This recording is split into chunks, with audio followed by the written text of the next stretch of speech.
Sir Neb, ako po si Joanne. Ang kwentong ito ay nangyari sa akin nitong pandemic lang. Tungkol ito sa kaibigan kong matagal ko nang hindi nakikita, si Leonard. Nagkakilala kami ni Leonard noong high school.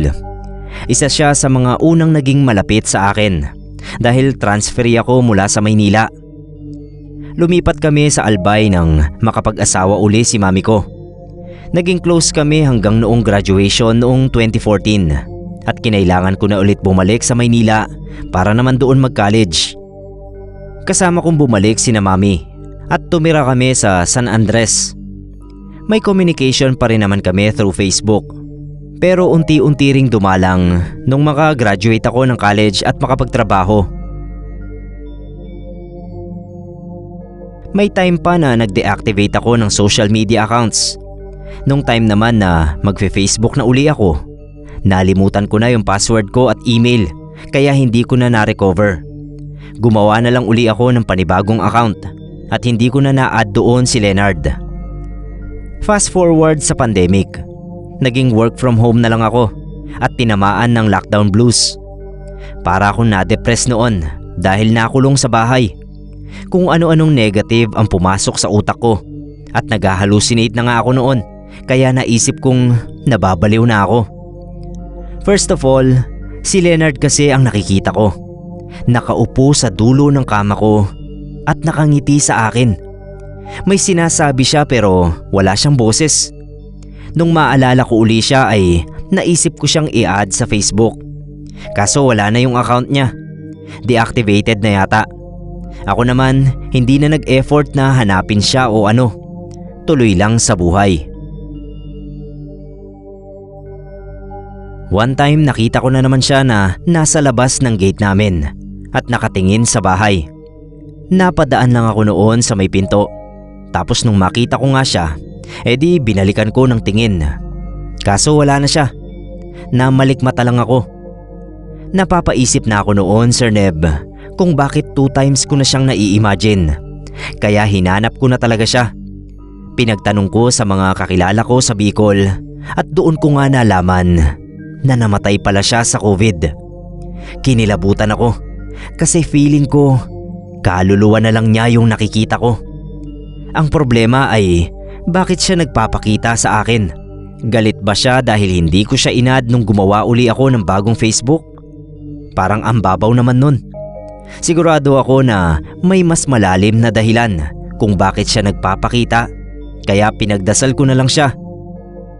Nung nalaman ko nga na wala na pala si Leonard, doon ko naman siya napanaginipan. Sa panaginip ko, alam ko na patay na siya. Kaya lang hindi ko naman siya matanong kung bakit siya nagpapakita sa akin. Ang nangyari lang, nag-uusap kami sa school. Naroon kami sa luma naming room at nagkukwentuhan. Kaso nung magising ako, ay hindi ko matandaan kung anong pinag-uusapan namin.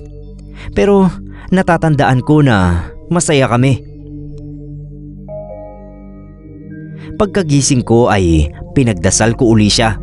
Hiniling ko na wag na siyang magpakita sa akin at manahimik na lang sana ang kaluluwa niya. Kaso parang hindi siya tinatabla ng dasal dahil ilang beses ko pa ulit siyang nakita. Yun bang nasa gilid-gilid lang siya at mapapahagingan lang ng paningin. Pero kapag tinignan mo uli ay wala na siya. Medyo natatakot na ako sa kanya kasi hindi ko naman alam kung anong kasalanan ko, pero lagi siyang nagpapakita. Pinagtirik ko pa nga siya ng kandila at sinabi na kung may mensahe siya sa akin ay magpadala na lang siya ng sign kaysa naman nagpapakita siya dahil natatakot na talaga ako. Si Mami nagpausok ng insenso para pantaboy daw sa masamang espiritu. Ako naman medyo na-offend kasi hindi naman bad spirit si Leonard, kundi espiritu lang.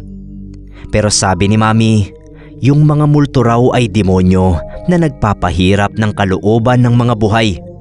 ng mga kaanak o kakilala ng namatay.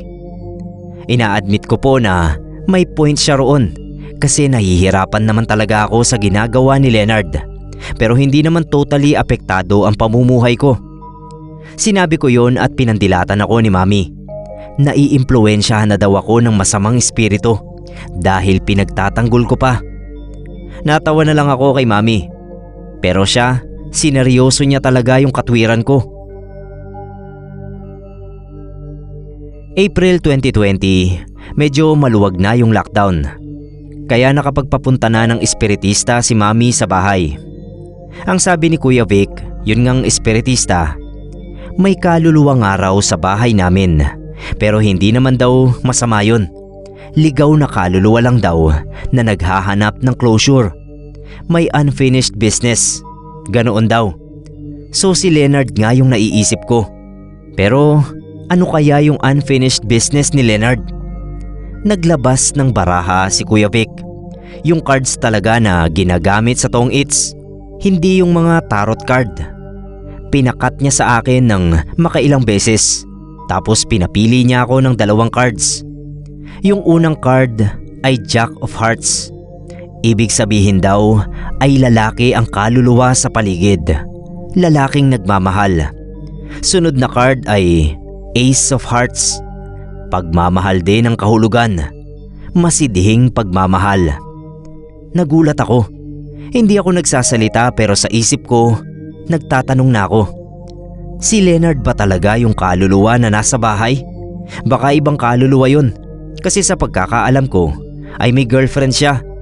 So anong pagmamahal ang pinakakahulugan ng cards? Lalo pa at sabi ni Kuya Vic, hindi raw platonic kundi romantic love ang nararamdaman noong kaluluwa. Hindi ko nabanggit kay Kuya Vic ang tungkol kay Leonard. Kahit si Mami, hindi niya sinabi yon. Kasi nga sigurado siya sa sarili niya na demonyo ang nagpapakita sa akin. Ewan ko ba Sir Neb, obsessed na obsessed sa demonyo si Mami. Para bang gusto niya talagang makakita ng ganun. Nung nagritual si Kuya Vic para makausap yung kaluluwa sa bahay namin, sabi ba naman, Mark Leandro ang pangalan ng kaluluwa na bumibisita sa akin. Yun yung pangalan ni Leonard, Sir Neb. Nanlamig yung buong katawan ko at para akong nawalan ng kakayahan na gumalaw. Feeling ko may nakatayo sa likod ko at nakahawak sa balikat ko. Maya-maya, biglang tumingin si Kuya Vic sa akin. Lagpasan yung tingin niya. Sa likod ko talaga siya nakatingin. Tapos sabi niya, Mark Leandro, huwag mong bibigyan ng sakit si Joanne. Tumahimik siya saglit. Tapos nagsalita uli. Oo, naroon na tayo. Pero iba na kasi ang mundo mo. Kapag hinawakan mo siya ay iba ang epekto noon sa kanya. Akala ko ba mahal mo siya? Nagulat ako sa sinabi ni Kuya Vic, Sir Neb. Kasunod noon, nawala yung malamig na pakiramdam. Tumangu-tango si Kuya. Tapos sabi niya, sabihin na raw nito kung ano ang gusto niyang iparating sa akin para makapagpahinga na siya. Overstaying na raw siya sa lupa. Sabi raw ni Leonard, Sir Neb, ay may gusto raw ito sa akin noong high school pa lang kami. Hindi niya lang daw masabi sa akin kasi nahihiya siya. Balak daw sana niyang manligaw pagkatapos ng graduation. Kaso umalis naman ako, kaya nakontento na lang siya sa friendship namin sa Facebook. Noon daw balak na niyang magtapat sa akin. Bigla naman daw akong nag-deactivate ng account. Natapos yung pakikipag-communicate ni Kuya Vic kay Leonard by praying for him. Yun lang naman daw ang gustong iparating sa akin ni Leonard, kaya hindi siya makatawid-tawid sa kabilang buhay. Na sana raw magkaroon siya ng pagkakataon na masabi sa akin yung nararamdaman niya kahit mabasted pa siya. Napaiyak ako noon, Sir Neb, kasi hindi ko alam na may feelings pala sa akin si Leonard. Tapos hanggang kabilang buhay, gusto niyang masabi yun sa akin. Nung tuluyan ng magluwag ang pagtatravel, ay bumalik kami ng Albay at binisita ko yung puntod ni Leonard. Sa ngayon po ay hindi na siya nagpapakita sa akin. Siguro nga nakatawid na siya ng matiwasay. Matapos sabihin sa akin yung mensahe niya. Sobrang nakakalungkot lang po, Sir Neb. Dito ko lang po sasabihin ito. Pero if ever man po na nanligaw sa akin si Leonard noong high school kami, hindi po ako magdadalawang isip na sagutin siya, Sir Neb. Yun nga lang, hindi po yun nangyari.